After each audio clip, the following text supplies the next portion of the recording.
Good morning everybody and welcome back to another market analysis. As always, there's a lot to talk about. Over the last couple of weeks, we have seen quite a few interesting things happen in the old school RuneScape market.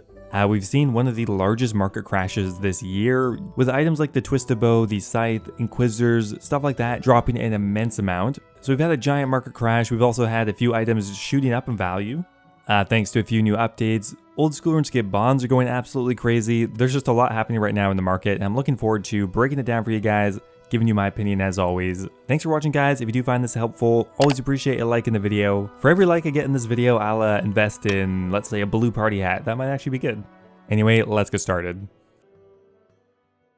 Alright, so I think a great place to start is the Scythe Viter. Now this is obviously not the only item that has crashed severely this month and maybe over the last couple of months, but it is one of the more significant ones, mainly because I've never seen the Scythe this cheap before. Right now it's currently valued at 382 mil. That might be the lowest price it has ever been at.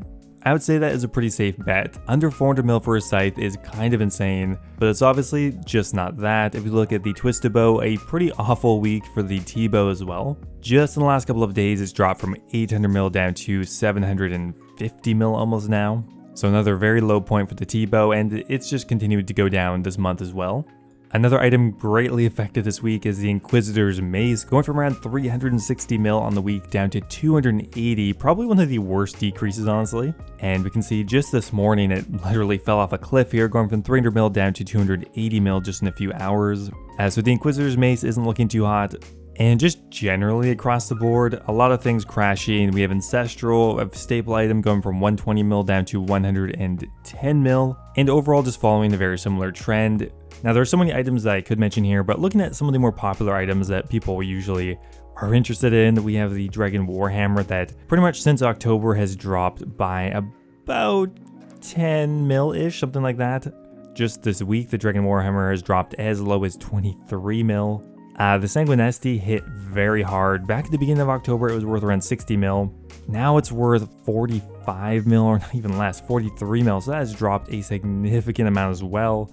We have the Dragon Hunter Crossbow going from 51 mil down to 41 mil, something like that.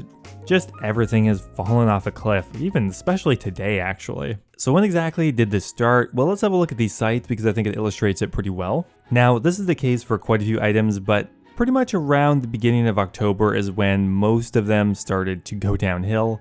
Back on October 1st, the Scythe was worth around 480 mil and now it's worth about 100 mil less.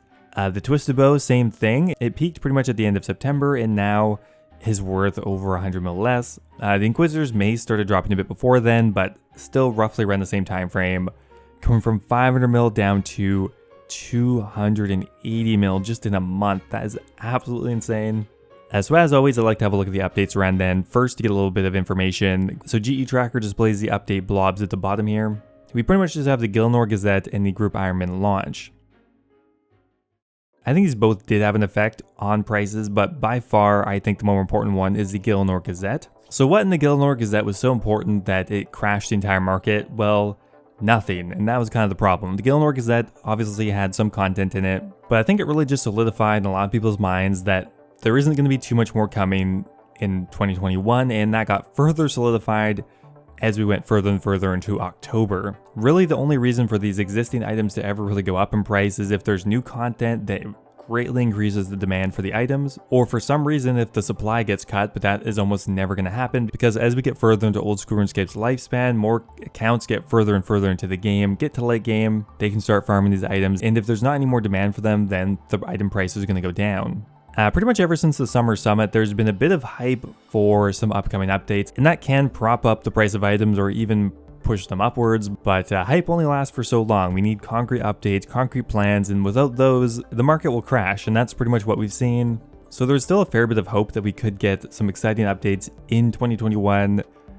Next was supposed to come out. Raids 3 is on the horizon, and while that wasn't actually going to come out this year, it was supposed to come out early next year, but now that seems somewhat unlikely. So as that realization sunk in, the prices just really started to go down, which I think was one of the biggest contributors to probably one of the worst weeks as far as the high-end rare items are concerned.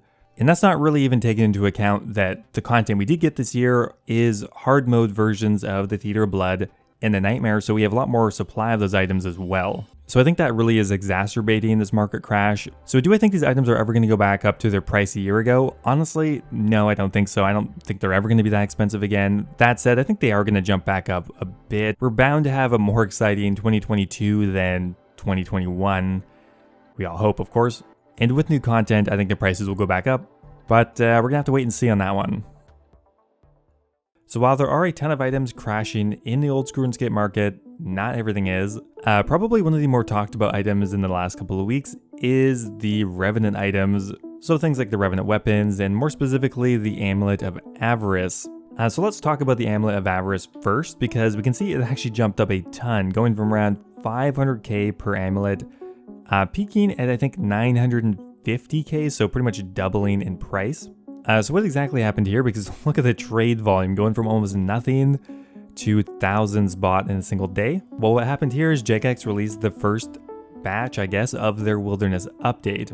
Now what's funny is specifically the amulet of avarice didn't even change. It was supposed to, but they forgot. Now what does the amulet of avarice do? Well, it skulls you for one, and it makes any drops within certain areas in the wilderness noted, which is useful, but before now, not that useful. However, last Wednesday, they totally reworked the drop table for the Revenants, and that included making a lot more unnoted items. So the Amulet of Avarice is now a lot more useful at one of the best moneymakers in the entire game, so that's why it went up.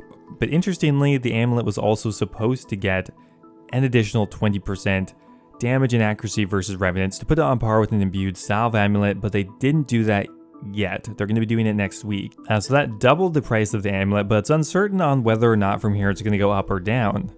Sure, most likely next Wednesday, objectively the amulet is going to be stronger. It's going to get an additional 20% damage accuracy, way better than before. But the real question is it worth wearing over an imbued salve amulet? Because the negatives of the Amulet of Avarice is you are skulled, which means you essentially have an additional item of risk, and in most cases you will actually lose the Amulet of Avarice if you die, unless you're using a really low tier weapon. So the fundamental question I think is that risk worth having items noted? Honestly, I'm not sure. It could go either way.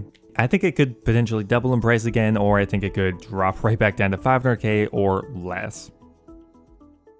Now the Amulet of Avarice wasn't the only item affected. We of course have the crossbow once again. The crossbow being the most popular Revenant killing weapon, and now that Revenants are a lot more money per hour, a lot more popularity there, the crossbow has jumped up a lot, pretty much from 15 mil back on October 20th, peaking at 23 mil. And while it's already dropped back down to 20 mil again, it's still holding a fairly solid price. Once again, I think could be also waiting to see what happens next week to see if any of these changes will affect the speed and effectiveness of killing Revenants. Now, another really interesting item that I often save for last, but I wanted to talk about a little earlier just because I think it's interesting, is the Oldschool Runescape Bond. Now, bonds have actually crashed quite a bit. For actually being near Christmas now, they're actually very cheap. You can sometimes pick up a bond for almost around 4 mil, more like 4.5 mil, but still, I think they're way cheaper than last November. You can see a year ago they were worth around 6 mil. They haven't peaked nearly as much as last year. And honestly, I think this is due to more people buying bonds because of the new punishments that Jagex is sending out for people who buy third-party gold. So this update came out on the 13th of October, and we can see pretty much since then, sure it didn't go down immediately, but it has started to tank in value. And why is this? Well, if more players are less inclined to buy third-party gold, then those players have to essentially buy bonds. Now, normally when the demand for an item goes up, the price actually goes up, but bonds are different. That's because you buy them with real life currency, not GP, and you buy them essentially from Jagex, not from the Grand Exchange. You actually sell them on the Grand Exchange, which means the supply of bonds are actually increasing, which means they're actually going down in price. I'm really curious to see what price they end up at in December, because that's historically when they've been their highest. But yeah, so far this might actually be one of the first Decembers where the bonds are less expensive than the previous December, and I'm very interested to see what happens. Now, one other thing I noticed this week that I thought was interesting is after around 6 or 7 months, the price of the third age Druidic robe bottom has fallen below max cash. I know I haven't uploaded a video of my flipping to max set series, but there will be an episode this week. Sorry about the delay on that. There'll be more information in the video itself, but I'm kind of happy that one of those items at least has fallen a bit. It was unclear how much more valuable than 2.1 bill the item was, but clearly it was closer to max cash than, for example, the third age Druidic top, which still appears to be pretty much at max cash, and the third age pickaxe, which I think is the most expensive out of all these items, still being significantly over max. Either way, I thought it was just worth pointing out, even the most expensive items in the game are not immune to just the general market decrease we've seen.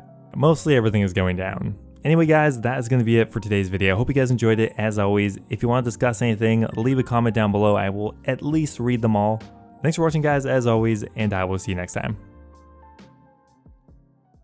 Now before I go here guys, I want to give a giant thank you to all of my members over on YouTube. Thank you so much to Sejuani's Flail, the Hybrid, Ocelot, and Kush Patel for all being subscribed at the Dragon tier. You guys are awesome. Thank you guys so much as always.